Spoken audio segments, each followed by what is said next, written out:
سلام، اینجا لایجانه، من سامم و اینکه امروز قراره ببرمتون به بزرگترین روستای چایخیز ایران، یعنی سطل سر. برین ادامه رو داشته باشین.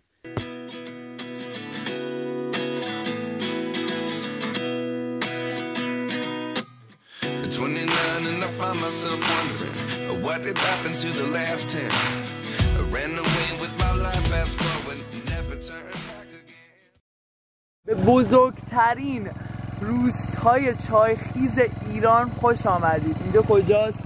سطل سر، سطلی که سر داره میشه سطل سر. چی نوشته؟ این روستا مجهز به دوربین های هوشمند حفاظتی می باشد.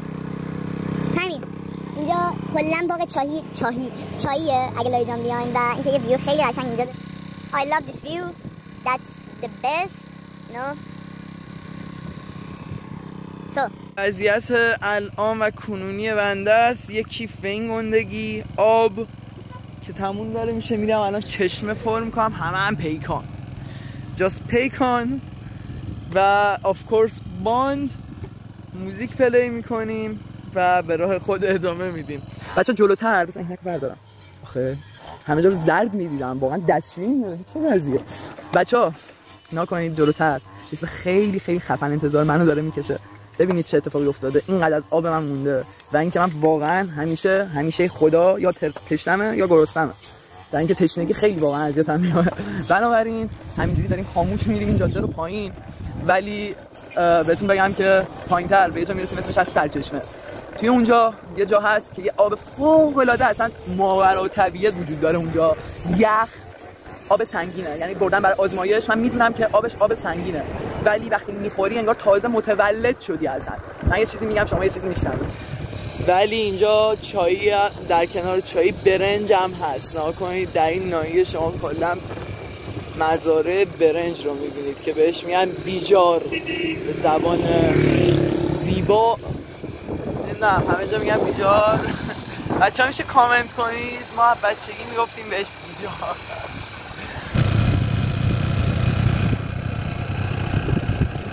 بچه‌ها اینا هم باغ چایی ها، ببینید اینا چایی ان همشون. دارم زوم میکنم ببینید اینا همه چایی دارم نشون میدم.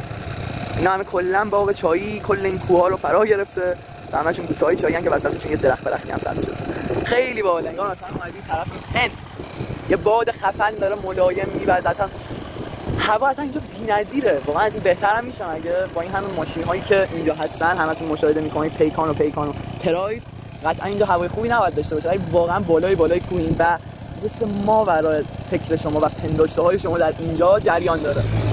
بریم جلوتر رو بهتون نشون بدم. یه پیشای خیلی تند می‌خوره. سعی می‌کنم تندترین پیششو براتون فیلم بگیرم که یه دور 360 درجه کامل میزنه. بچه‌ها اینم کافه سنتیه، ببینید چه باحال ساختنش. بچه‌ها یکم دیگه جلوتر اومدن کافه اینجوری طوره. این خانم همیشه میام پیشش، خیلی مهربونه. بعد اینکه خیلی چیزای باحالی داره. حتما اینجا بیاین. آدرس هم که براتون گذاشتم. سلام. هستم. یه چای، یه نون کلفه. نذاشتی؟ نه. اصلا؟ چند دقیقه باید بمونم؟ یه 10 دقیقه میخوای بمونی. نون کلفه نداری؟ نه، نون کلفه ندارم. چی داری خوردنی؟ دارم، اما که حالا فعلا آماده ندارم. نه غذا خوردنی چی داری؟ غذا تخم مرغ دارم. خب. چای، نون گردوی اینا هستن. نون گردوی آماده داری؟ نه دیگه بسازم دیگه. چند طول میکشه هر کدوم بسازی؟ کلا میگم من برم باشگاه دیرم میشه و از این طرف سرچشمه دارم میرم و بندازم تاروتستان برم باشگاه میدان دانشگاه آزاد.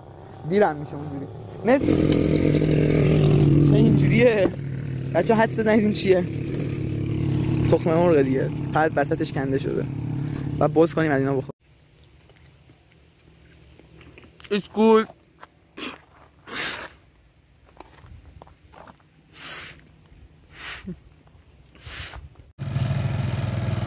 بچه ها این پیش شروع تازه میشه، ببینید این گردی اول.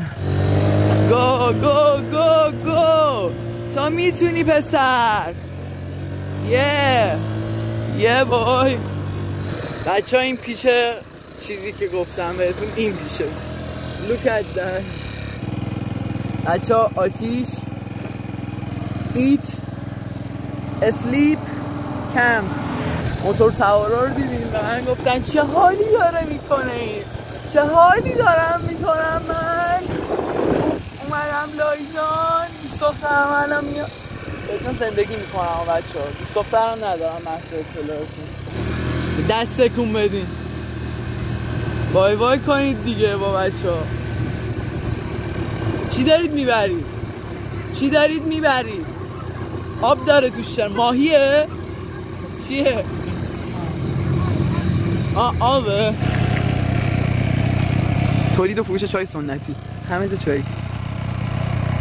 عاشق این وایب این خونه ها، یه وایب خسته ای داره. ببین این پرده مرده دیگه زای خرابش کرده. این چی پرده مدفع زده؟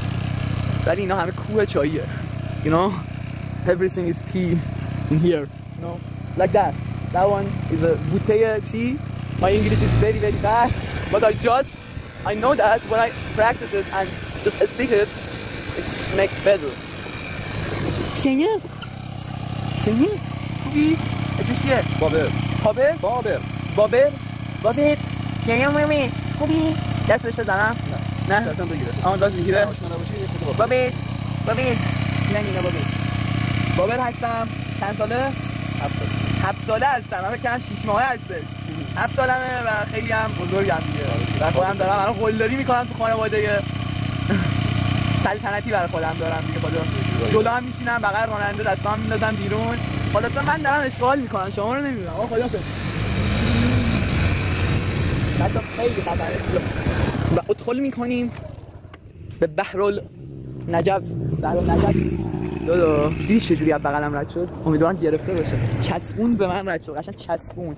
یه دقیقه من عینکو برداشتم، نمیدونم چی رفت تو چشم، پکه از چیه من نمیدونم. شبیه دیدید دخترها دارن اینجاشونو چیز میزنن، من میز میخورم.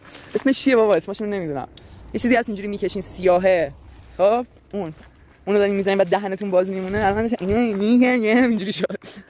یه چیزی رفته واقعا، خیلی هم بد رفته توی چشم، توی تخم چشم و اینکه درد داره. I feel pain and pain. اینجا هم که وحشتناک لیزنده، لغزنده و پر از علف‌های چرت و پرته که کل اینا قراره شلوار منو سیاه کنه. خب رسیدیم به بچه. این تیکه‌اش نگاه نکنید، این تیکه آبی که داره میاد، این هیچ. اینجا چشمه خیلی خفنه. تازه توش ماهی هم داره. خب این حالا بشه می‌خوایم. بچه‌ها این کلا باغ چاییه.